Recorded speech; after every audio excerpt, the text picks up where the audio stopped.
Il est 10h52, Romain Lasseur, bonjour. Bonjour. Docteur en toxicologie, expert international sur les espèces envahissantes, fondateur d'EasyPest, entreprise spécialisée dans la lutte contre les nuisibles. Le rat, d'abord, quelle sorte de rat tout à coup remonte à la surface?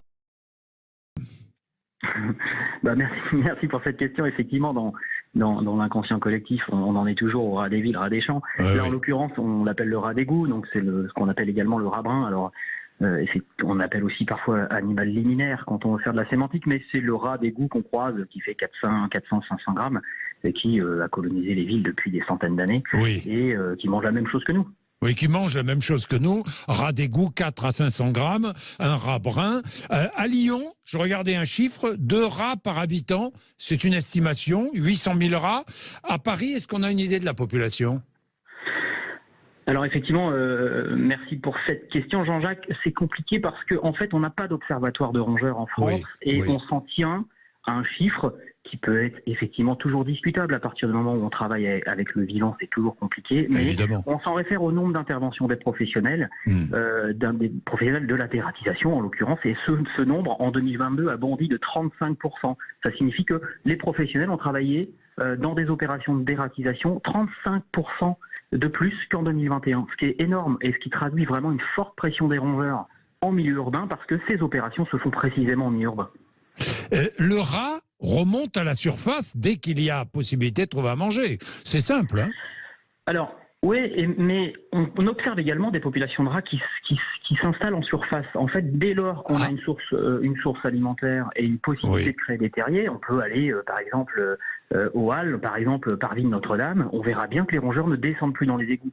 Ils descendent dans les égouts pour se disperser en ville parce que c'est moins risqué de se disperser dans les égouts pour des questions de prédation. Mais si le rat il peut s'installer en surface et qu'il a une source de nourriture stable, il va s'installer en surface, il descend plus dans les égouts. Il va même protéger ses petits en surface, faire ses petits en surface, oui. Bien sûr, il protège ses petits et précisément les terriers sont une zone dans laquelle il protège, il élève ses petits et dans laquelle il stocke de la nourriture en vue de voir grandir ses petits. Donc en fait, ces petits, et il y a des générations de rats qui ne connaissent pas les égouts parce qu'ils sont très bien entretenus en surface.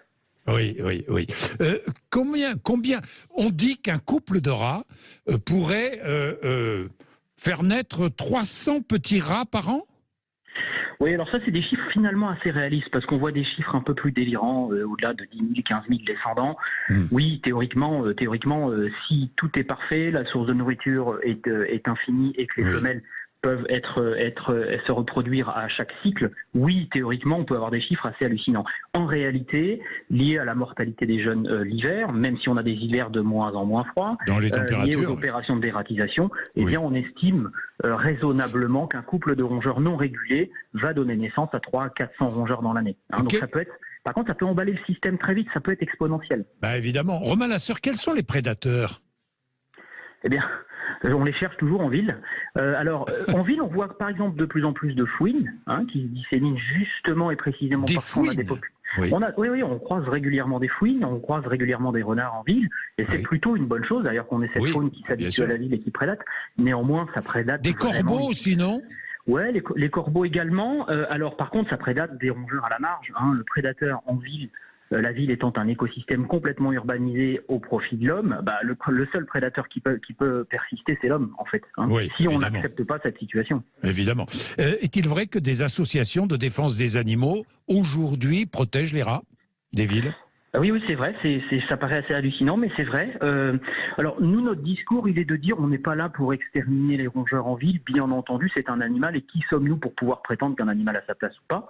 On est simplement là pour dire que dans le vivre ensemble humain qu'on a choisi, on a écarté à un moment de l'histoire le rat parce qu'il représentait une menace sanitaire, une menace d'image, une menace également d'incendie par son activité de rongement sur le réseau électrique.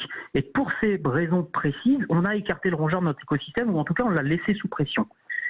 Aujourd'hui, en faisant un petit peu de bibliographie, et si ces associations étaient un petit peu raisonnables, elles ouvriraient des livres et elles verraient finalement que dans l'histoire de l'homme, ces rongeurs transmettent des maladies et continuent à en transmettre, comme la leptospirose par exemple.